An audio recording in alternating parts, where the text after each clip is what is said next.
Muito bem, meus queridos, estamos de volta e agora vamos fazer aquele bate-bola, jogo rápido, professor.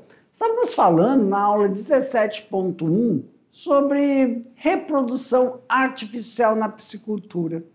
Então, galerinha, se ficou alguma dúvida e você anotou a sua dúvida aí no seu papelzinho aí, para estar acompanhando as lâminas, esse é o momento que a gente vai rever as principais etapas, tá bom? Assim que eu terminar de fazer essa revisão, eu vou deixar vocês fazendo a atividade e depois eu volto para corrigir. Meu diretor, vamos lá, meu diretor. Não, meu diretor. Com calma. We have 7 minutes. But more? How do you say?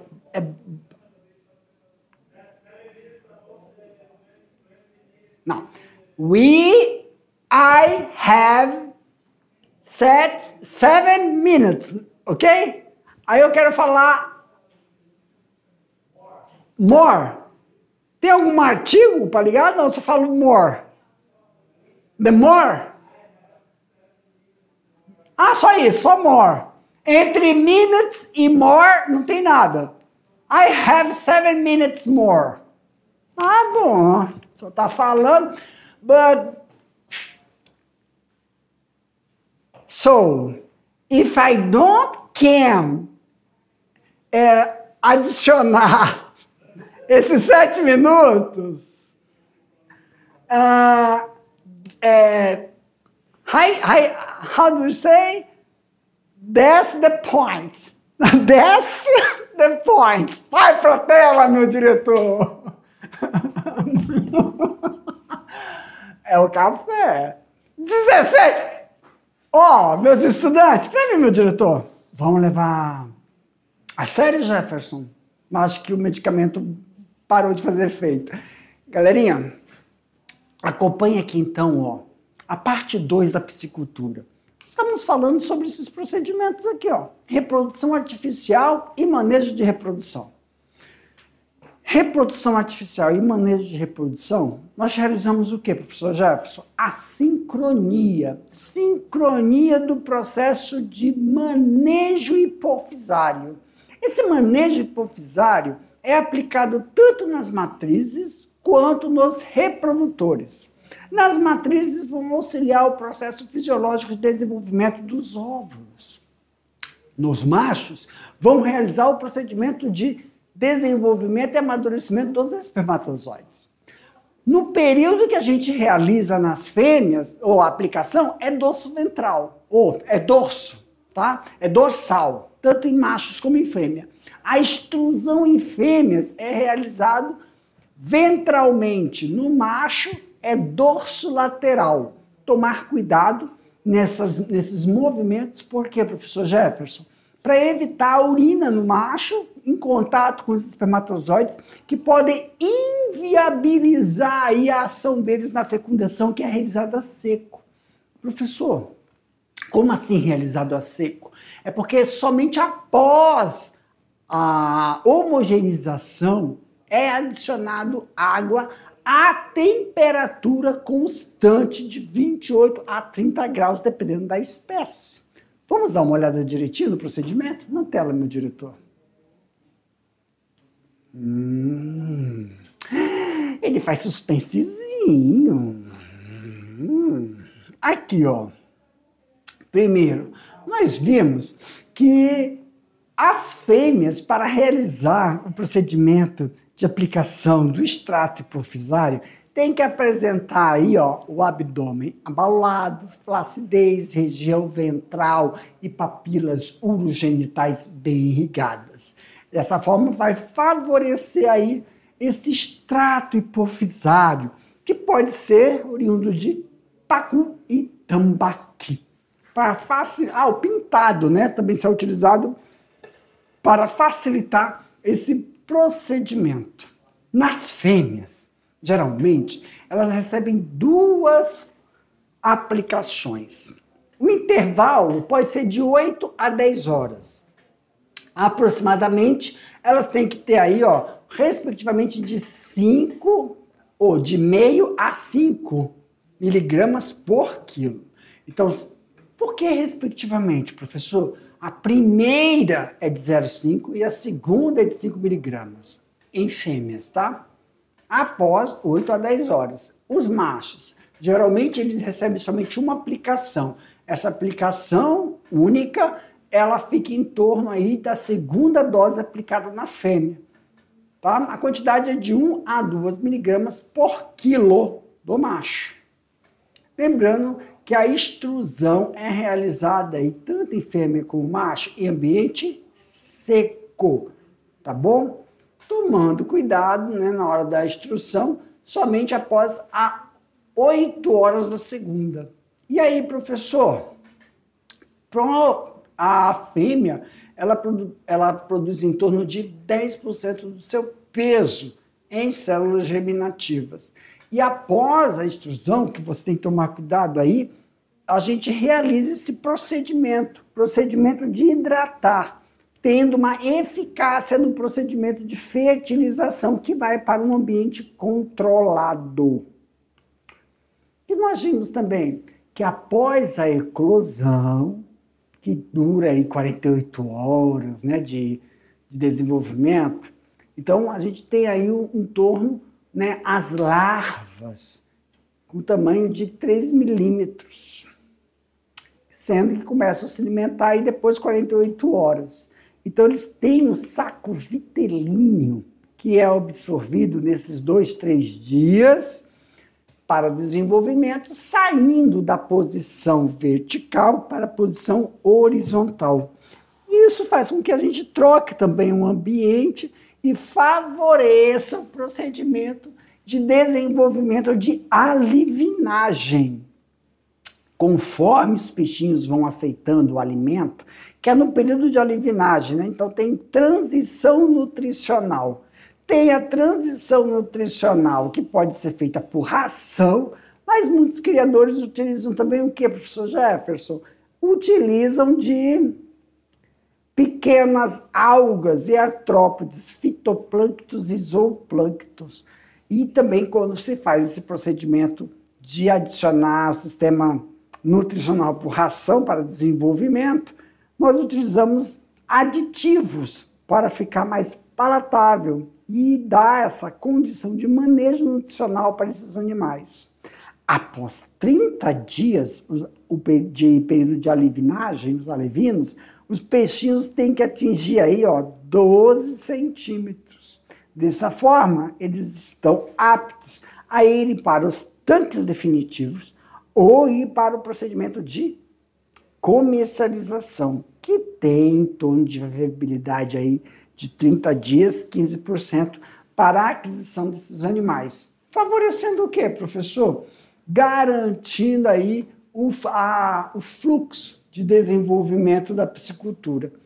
Esse padrão pode ser utilizado tanto para reposição das matrizes, reposição do cardume dentro da piscicultura, ou então venda desses alevinos para o período que a gente chama desenvolvimento ou criação por sistema intensivo.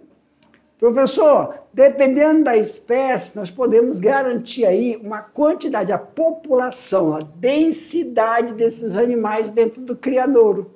Claro que para isso nós temos que observar o quê? A qualidade da água. A qualidade da água vai interferir na quantidade de MO, matéria orgânica, para a produção e aquisição de fitoplânctos e zooplânctos que serão fornecidos. Claro que nunca é a quantidade ideal, por isso que a gente faz a aquisição de ração para diminuir o tempo de permanência desses animais e quanto menor tempo eles ficam nesse tanque, menos expostos a predadores, menos expostos a condições de higienização para interferência medicamentosa e viabilidade desses animais ao mercado.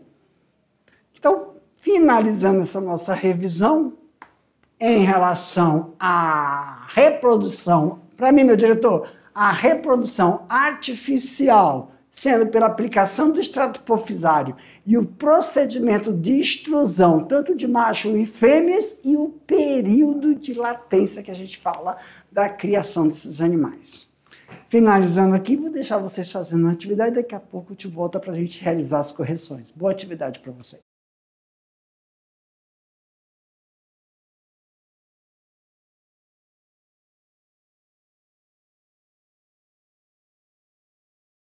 Muito bem, meus queridos. Agora, vocês finalizaram a atividade, vamos resolver aí, ó, sanar as dúvidas que possam ter surgido durante a realização dessas atividades. Primeiro, o que nós vamos fazer, professor Jefferson? Nós vamos colocar a pergunta, vamos ler a pergunta nas questões abertas, pessoal. Muitas vezes eu vou comentar a resposta, o que você tem que ficar atento. Professor, a gente respondeu com as nossas próprias palavras, mas a gente sempre está estimulando vocês a colocarem aí os termos técnicos, tá bom? Se você descreveu esse termo técnico, não colocou ele, sublinhe o que você descreveu, coloque entre parênteses para ter essa familiarização com esse termo que vai ser essencial para o desenvolvimento da sua resposta nas avaliações. Questões fechadas. Como é que nós vamos proceder, professor Jefferson? Vamos pegar a questão, colocar aí, apresentar para vocês as alternativas. Eu acho incrível que, se na grande maioria, são 5 alternativas. Ao invés de eu fazer assim, eu faço assim, ó. Vamos colocar as alternativas, aí coloco 4. Tá. É um distúrbio, gente. Não se preocupe. Aí, a gente coloca o gabarito e explica por que as outras alternativas não contemplam a pergunta, tá bom? Na tela, meu diretor. Questão de número 1. O processo de reprodução na criação de peixes é muito importante. Identifique corretamente os eventos que ocorrem após a eclosão dos ovos desses animais. Aí, ó, alternativa A. Após a eclosão dos ovos, surge um girino. Girino? Carnívoro, nas primeiras 24 horas. Meus queridos, a alternativa A está errada, tá? Por quê, professor? Por várias questões. Uma não é girino, é larva. Outra não pode ser carnívoro, porque quando eles nascem, eles têm uma bolsa nutritiva. Essa bolsa, que é o saco vitelíneo, nutre eles. E eles ainda vão permanecer na posição vertical. B. Desta eclosão surgem alevinos. Errou. Não é bem alevinos. São larvas. Então aqui está o erro na alternativa B, que não resiste e morre nas primeiras horas devido à desnutrição. Nada a ver, galera. Nada a ver. Não tem como morrer porque eles têm um saco vitelíneo que vão nutrir eles, tá certo? C. Evidencia-se as larvas que se nutrem já nas primeiras horas da eclosão. Tá estranho a C. Vamos deixar aí, mas a C tá estranho. Por quê? Porque são larvas. Elas têm que falar, essa nutrição, uma nutrição, na verdade, elas vão absorver os nutrientes, né? Não, tá errado. Aparecimento de alevino? Não. Que já surgiu com fome de voraz? Ai, meu pai amado, quem que faz isso? E surgimento da larva que leva até de 40 a 48 horas para se alimentar. Ó, entre todas as alternativas, a alternativa E é a única que está bem próximo do real, tá bom? Então, surgimento de larvas que levam de 40 a 48 horas para se alimentar. Por que elas levam de 48 a 48 horas para se alimentar? Uma por causa da variedade de espécies, outra é porque elas têm um saco vitelíneo que elas vão absorver esses nutrientes até ficar totalmente fisiologicamente maduras, mudando a posição de vertical para horizontal. Isso é uma sinalização para o piscicultor que tem que fazer a transição de alimento, que pode ser utilizado zooplâncton ou fitoplâncton. Claro que na grande maioria são utilizados rações, não em pellet, mas em farelo, ou escamas, como eles falam, né? Questão de número 2. Durante o processo de coleta do sêmen dos reprodutores, devemos ter alguns cuidados para evitarmos contaminação e morte dos espermatozoides. Marque a alternativa correspondente aos cuidados descritos no texto. Alternativa A. Inativa a próxima reprodução do... Não. Gente, antes de ler, vamos lembrar aqui. Professor, a extrusão do macho, ela é feita dorso lateral, não é dorso ventral, é dorso lateral. Então é de ladinho. É da parte anterior para caudal. Então é dorso caudal, seu Jefferson retardado. Dorso caudal. Tomar cuidado que esse movimento ondulatório que a gente faz não pode pressionar muito para não sair urina.